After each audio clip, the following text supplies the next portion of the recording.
धन्यवाद विजय जवंदिया साहेब. अतिशय उत्स्फूर्त आणि अतिशय सोप्या, सरळ आणि स्पष्ट शब्दामध्ये तुम्ही विदर्भातील जनतेसमोर या तिन्ही विधेयकाबद्दल, कृषी विधेयकाबद्दल आपलं मत मांडलं. शेतकऱ्यांना ना मोबदला ना सन्मान, आपल्याच क्षेत्रात जर कामगार होऊन राबवावं लागेल असं जर काही होत असेल तर मला असं वाटतं की या तीन विधेयकातून असा एक गंध येतोय की शेतकरी हा कदाचित व्यापाऱ्यांच्या हातातला खेळणं तर होऊन राहणार नाही ना. किमान आधारभूत किंमत मिनिमम सपोर्ट प्राइस वाढली तर शेतकऱ्यांच्या सन्मानात आणि समृद्धीत भर पडेल, यात काहीच शंका नाही. बळीराजा नेहमीच बंधनात राहिलेला आपण बघितलंय, पण शेतकऱ्यांच्या साधेपणाचा गैरफायदा घेतला जातो आणि त्यामुळे अनेक प्रश्न निर्माण होतात आणि त्या प्रश्नांचा बगल देत अनेक सरकार येतात जातात पुन्हा येतात, पण शेतकरी तिथला तिथेच राहतो. जो बळी राजा आहे, जो राजा आहे त्याला राजासारखं जर ट्रीटमेंट मिळायला पाहिजे, त्या प्रकारचं संगोपन व्हायला पाहिजे आणि त्यातच भारताचं यश आहे असं मला वाटतं. या विधेयकांद्वारे शेतीला प्रोत्साहन आणि सुलभता देत कॉन्ट्रॅक्ट फार्मिंगला नॅशनल फ्रेमवर्क मध्ये बसवण्याचा प्रयत्न सरकारचा दिसतोय. शेतकऱ्यांची सर्वात मोठी भीती जी तुम्ही पण बोलून दाखवली ती MSP चा हक्क संपेल का अशी वाटते आहे. शेतकऱ्यांना बळ मिळावं, त्यांचं उत्पन्न दुप्पट व्हावं आणि शेतकरी आणि शेती फायदेशीर ठरवावी या प्रकारे जर काही करायचं असेल तर मला वाटतं की शेतीला, जसं तुम्ही म्हटलं की वॉशिंग्टनकडे आपली नजर असायला पाहिजे. एक नजर हालावर आहे, दुसरी वॉशिंग्टनकडे. ग्लोबलायझेशनच्या याच्यामध्ये आपण आहोत, तर शेतीला एक डिमांड ड्रिव्हन, इन्क्लुझिव्ह आणि ग्लोबली कॉम्पिटेटिव्ह बनवावं लागेल असं मला वाटतं. एक इकोसिस्टम डेव्हलप करावी लागेल, पण सरकार एक व्यवस्था आहे जसं तुम्ही पण म्हटलं, तर त्याप्रमाणेच आजच्या शेतकऱ्याला स्वतः पण जागरूक व्हावं लागेल आणि त्यासोबतच नवीन पिढीला पण पुढे यावं लागेल.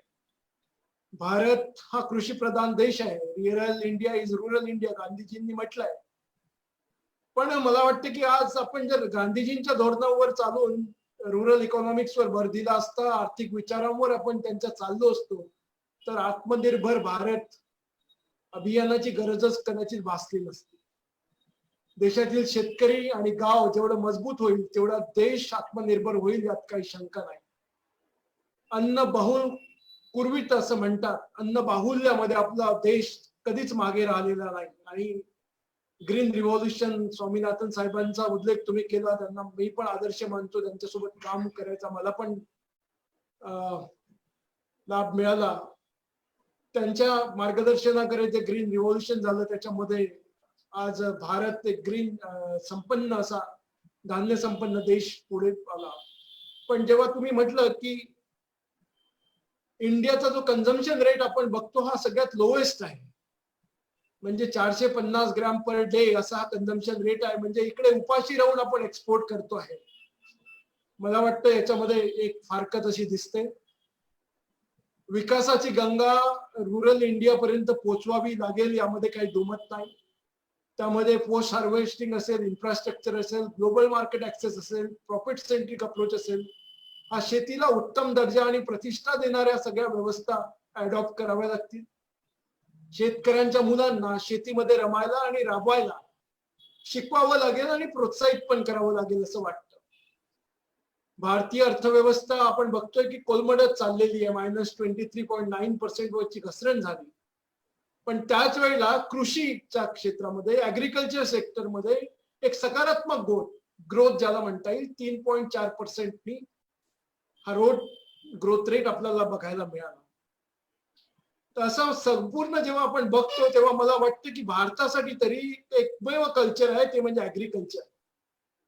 आणि जर देशाचा शेतकरी मजबूत झाला, आपला कणा मजबूत झाला, त्याला आर्थिकदृष्ट्या मजबूत केलं आणि सक्षम महासत्ता बनण्याचं जर भारत स्वप्न बनत असेल, तर मला वाटतं की 65% जे रुरल इकॉनॉमी आहे त्याला मजबूत करणं फार जरुरी आहे. आणि म्हणून विकासाची व्याख्या ही शहरापुरती मर्यादित न राहता गावापर्यंत, शेतकऱ्यांपर्यंत पोहोचायला पाहिजे.